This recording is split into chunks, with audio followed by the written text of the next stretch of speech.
Welcome to the Growth Boss podcast, where we seek out the secrets to high-performing campaigns from some of the smartest marketers in the world. I'm your host, Jared Smith. Today, I have Lewis Smith with me, and he's going to teach us how he took a Shopify brand from 0 to 6 figures in just 6 months. Lewis is an e-commerce SEO specialist who has helped brands from small businesses to Fortune 500 companies. And one of them, in fact, he helped generate over $100 million in MRR. With 13 plus years of experience, he's helped 100 plus e-commerce brands rank for thousands of keywords. He works with platforms like Shopify, WooCommerce, BigCommerce, and Magento, focusing on SEO audits, link building, content marketing, technical SEO, and more. Lewis, thanks so much for being here today. Thanks for having me on. I've been looking forward to the podcast. Awesome. So walk us through the process that you went through to take the Shopify brand to 6 figures. Where did you guys start with them? What were the things that you kind of needed up front, even before you created the first bit of content or built your first link?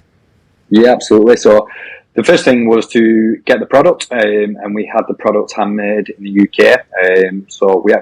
I started the brand with a client of mine. We grew that relationship, and they developed the product in-house. There was confidence it was a really good product. I agreed, so it's right, we need to market this now. We need to take it to market in the UK. First thing we need is a brand, a website. So literally, like in that weekend that we started the business, I started the website and I got it up within 48 hours. Was it perfect? Definitely not, but we had something to roll with. I think procrastination, it can really stop a lot of people. So we said, let's just roll with it. We can iterate as we go. So the website was up. They started straight away developing more SKUs in-house. We started to fill out the website. We got our marketing channels up. I did, from the organic research straight away. So looking at other competitors in the space. And what we did was collaborate all the information and the data of what the brands was doing well and what they was all missing. So we started to fill them gaps on where they wasn't doing well and then improving on what they was doing well. In terms of like, what I mean by that is looking at the marketing. So you can use tools like SimilarWeb and see where brands are pulling in traffic, etc.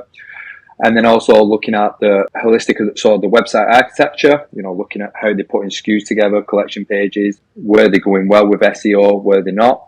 And then, so there was the 2 founders and me, so there were 3 of us working on the marketing at first. So they started running with the socials.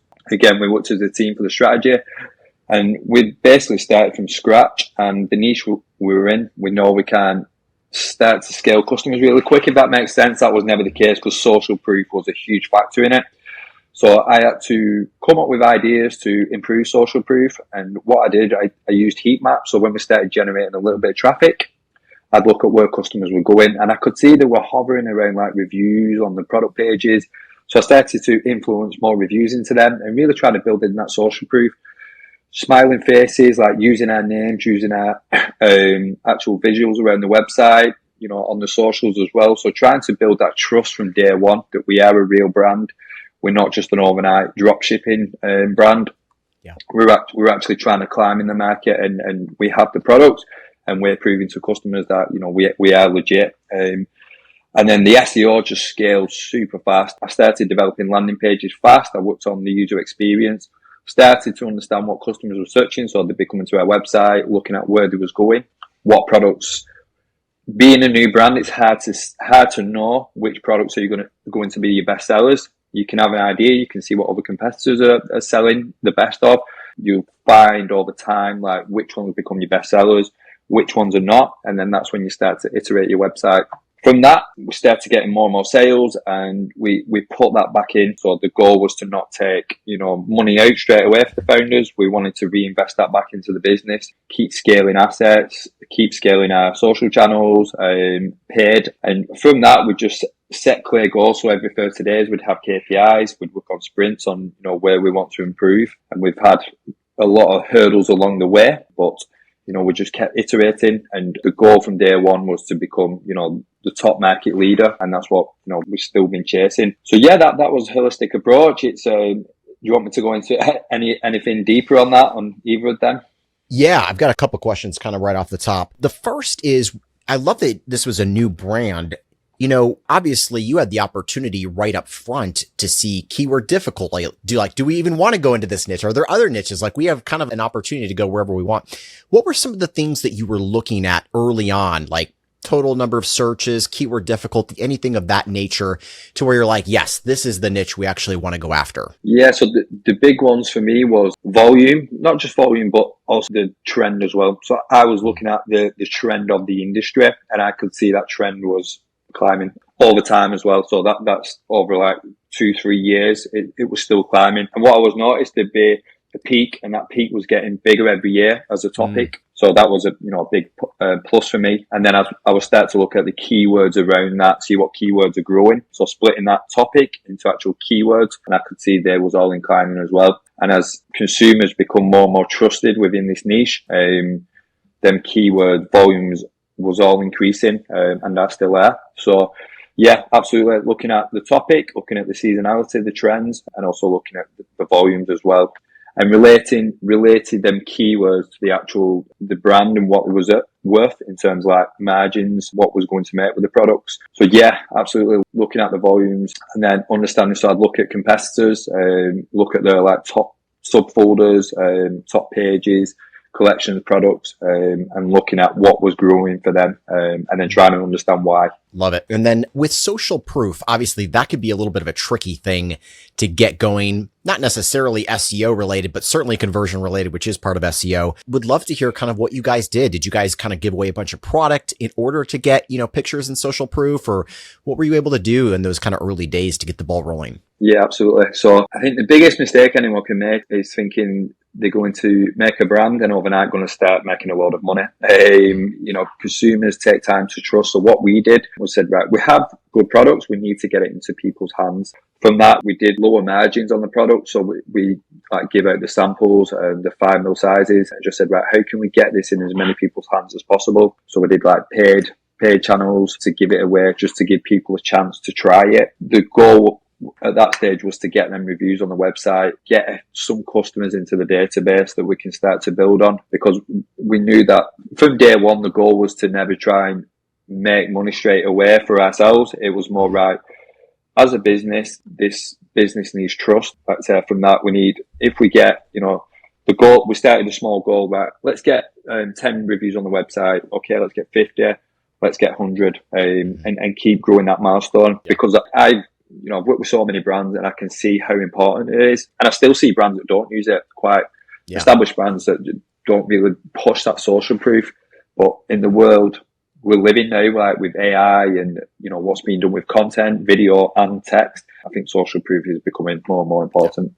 Agreed, 100%. And I love that you brought it up again about reinvesting. I don't hear enough entrepreneurs talk about that, but when you're launching a new brand, and all that profit, should just go right back into the business. I even love what you said about just reducing the pricing, recognizing, once we have 100 reviews and we're trusted, we can bump up the pricing. That's not a big deal. But for those first couple customers to build trust, to get, the brand established, that's so crucial. I love that you referenced that. You mentioned that you guys got 6 figures in 6 months. That's pretty fast. I'm curious if you, kind of either what the link building strategy looked like with that.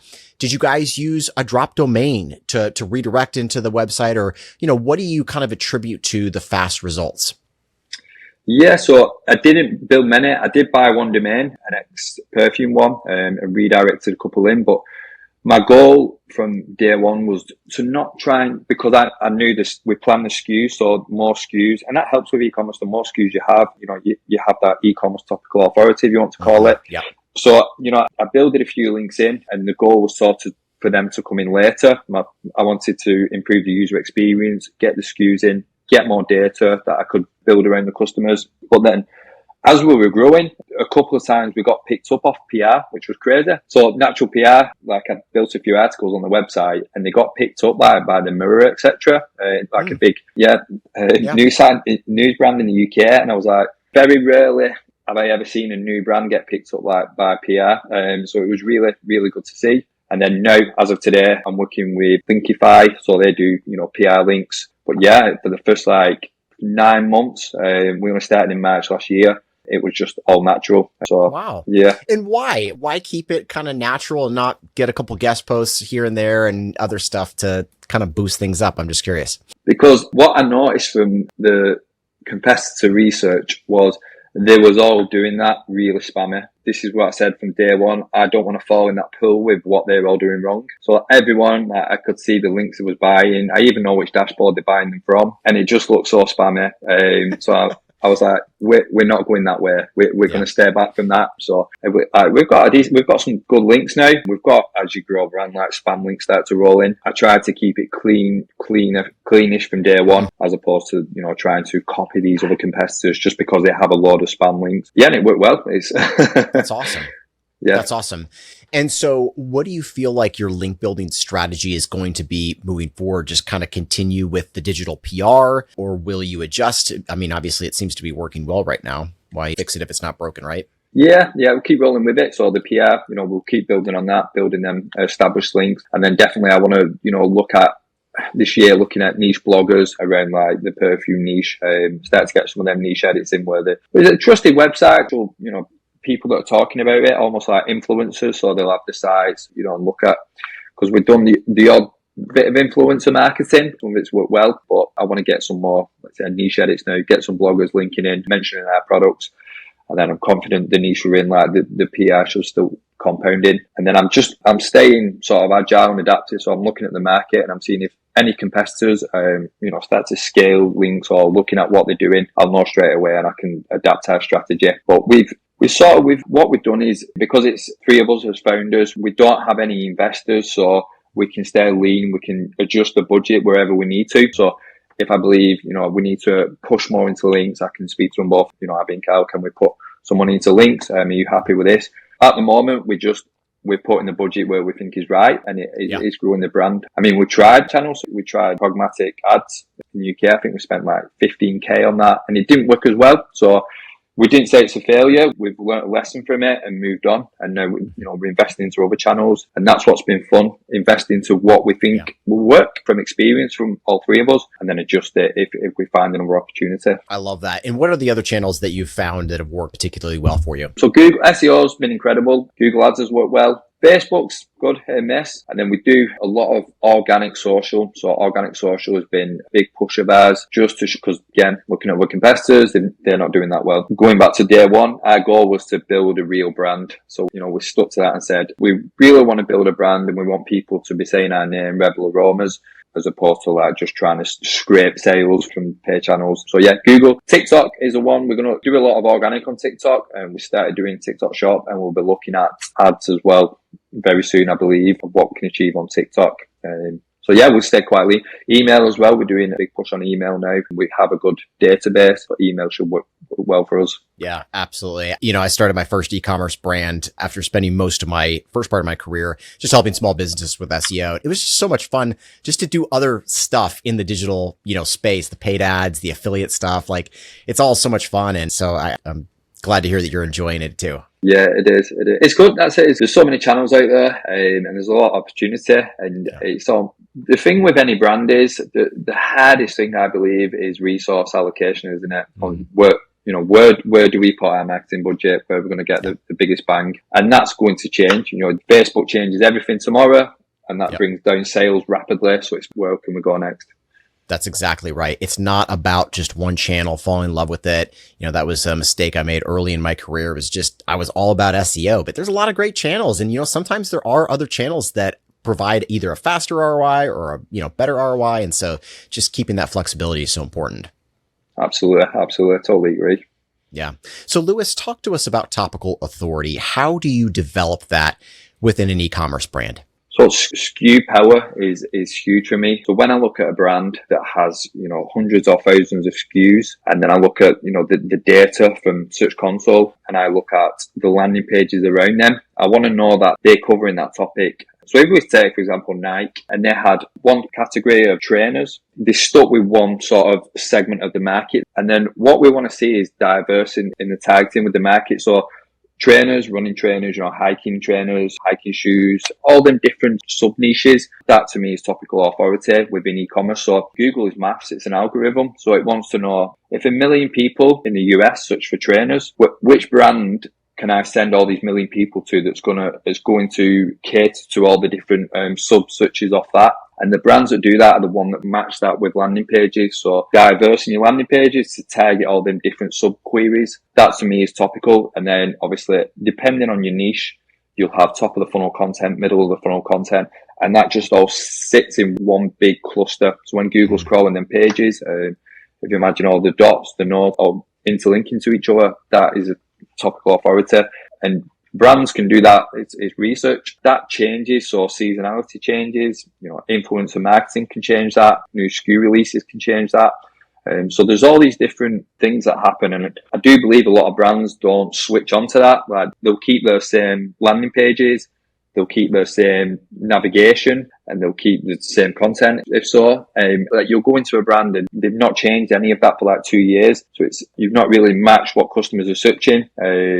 As we know, a lot of brands don't go into their own search console, so they can't see what queries they're showing up for. Right. So it's really trying to me, it's to take a target market, understand what all them consumers within that market are searching, and then building your website for that topic, whether it's sports clothing or cars, etc. Yeah, love it. So obviously, if you're taking over Nike.com, it's probably super easy to build that topical authority. You have tens of thousands of shoes probably to figure out how to organize.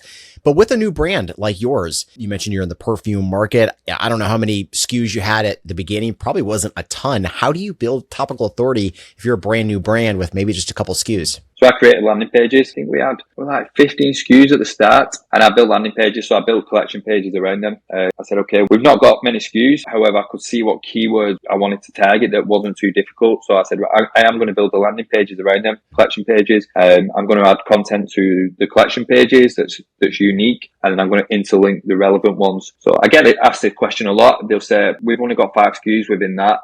I said, just try it. Just create the page, because I've had success with it in a lot of brands. But what I'd say is just monitor your website. So if you're going in there creating 30 collection pages, for example, leave it 30, 60 days. Look start getting impressions. Is any getting clicks? Is there any that's just Google saying, no, that's just not relevant? And then you delete it, update internal links, etc. So I'd always say, build the collection pages around it. Show Google that your website is growing. Yeah, I've seen it work time and time again. Just target them keywords. Another example of that is Canva. So I always give this example. So Canva has business card designs as a tool on there. And they could have had that one page, but they targeted like roofing business card design, hairdressers business card design, and all them different target markets. That's good. And built all them pages around it. So they built one big cluster and driving all that traffic in. Brilliant. Yeah. I love that example. That's really good. Does Google view bundles as unique SKUs? Yes, we're having success with it. So we built individual bundles, and what we're questioning at the moment is to whether to put bundle as a variant, and we're going to test that to see if it impacts conversion. So we have bundle pages that, again, we're ranking for, and a conversion opportunity now is to put that 4th variant in on the product page to improve conversion. Okay. I love that. It's probably a little bit too soon to tell for our site. We launched a bunch of bundles. We're one of the smaller companies, but we're still very successful in our niche. But we've got about, 30, 40 SKUs. Most of our competitors have a lot more than that. And so we just did a bunch of bundles to kind of fill up our category pages to make it look like, hey, we've got a bunch of SKUs. Like I said, probably a little too soon to tell, but I do think, hey, that could be something that Google looks at favorably. Absolutely. Yeah. I've got a friend, he's got like 4 SKUs. It's a new brand. I told him to do the same. Put some bundles out, add some more SKUs, and then build more landing pages for them products to target similar queries that whatever your collection pages, just build closely related queries that are different, slightly different searches, internal link then, and it's, Google crawling different searches because they might be the same products. However, we're just basically putting it on a plate for Google to say, we are targeting these different searches because these products are very much related to that search. Yep. I'm curious how deep you went with your landing pages. Like, how many keywords are you targeting per category page? When you said, you launched a bunch of them, was this dozens of category pages or like hundreds of category pages? No, I kept it fairly lean. I think I started with like 15 landing pages, collection pages, and then pushed up to like 30, and then sort of look what was winning, look what was not. And then what you find is, like, I think a few of them like really took off, and then others sort of sat in the background, didn't do too well. So I'd look at, are these relevant to the brand now, to the website? It's always surprising, like you'll have a landing page that absolutely takes off with traffic, and it's high intent for the customer, so that, can come into the main navigation then. So there's, as we know, there's tools now where you can mass generate pages. It's being smart with it as a new brand. Like, I wouldn't go in and generate 150 collection pages off the bat. It can look spammy. So as we know, if we push a new brand, if we push 150 landing pages out, we can guarantee they definitely all go into rank. So we don't need to do that. Yeah, agreed. Talk to me about technical SEO. What are some of the technical SEO hacks that you like to use for e-commerce brands? I know with our Shopify site, I feel like I'm constantly battling site speed is such a big issue. It's ridiculous, but I'm just curious, like, what are you doing for technical as a whole, site speed, to make sure that you're maximizing your rankings? Yeah, so with speed, it's frustrating now I know speed's tricky in Shopify, but I'll always basically do a crawl, screw and frog and look at the ones, the heaviest pages, and look at the most traffic pages and the ones that generate the most revenue. And then I'll work back page by page and just make sure, they're the fastest ones, and do stuff on the website. So we can do site-wide changes, that's going to improve speed. You can use, the average business can use like a Avada plugin, which is great for Shopify. And then I will go page by page and just make sure that, there's nothing in there. Like, a lot of brands will just upload images that will slow down the website. So that's how I sort of handle speed. And then I'll look at crawling, just look at how Google's crawling the website. I think it was last year, Shopify was putting all the .atom pages, that extension on. So it's just looking out for the crawling, looking at, is there any issues in the background, look at the indexing as well. On Shopify, you'll see like tag pages get indexed, especially larger websites. So you'll have hundreds of tag pages indexed that are not driving any traffic. So then I'd say, right, do we remove these from the index if there's any of value, individual pages, collection pages? Yeah, that's sort of, I have a big checklist that I go through, but I think every brand is in a unique stage on case by case on what they're doing with technical, and add the pages rendering. Like, I've worked with brands where they'll use like custom JavaScript, or they'll call in like APIs and or they'll hide, like, they'll have a JavaScript button that's loading the content on the product pages, and it's like, do we need that? Do we even need the button to load the content? So just looking at how pages are rendering as well. That's when our brands can run with the website, not actually check the pages. Like, that could have been left for 3 years where they're having rendering issues. So generally, like, Shopify is quite good, but there is bugs that you just get used to look out for, and just make sure you're fixing them. Technical is, I'll do a technical audit with every brand, but I'll always say, these are what I believe is going to help traffic or rankings. These are what I'm making you aware of. They're not, it's worth fixing if possible, but it's not going to move the needle. So that comes with experience, to say, this is what's going to move the needle. This I don't believe so, but I have to make you aware of that. I like it. Between topical authority and domain authority, which one wins out in 2025? That is a good question. Domain authority, I'd probably say topical authority, if there's a sprinkle of domain authority. I think domain authority, like, the amount of websites I've seen with a really good domain authority but just struggle to get any movement because they've not done SEO well, that's more common. If the topical authority is done like incredible and really well, there's no reason why you can't start to get traffic to the website. Okay. I love it. And one of the things I'm curious about is somebody who's worked with, over 100 plus companies in a single niche in e-commerce.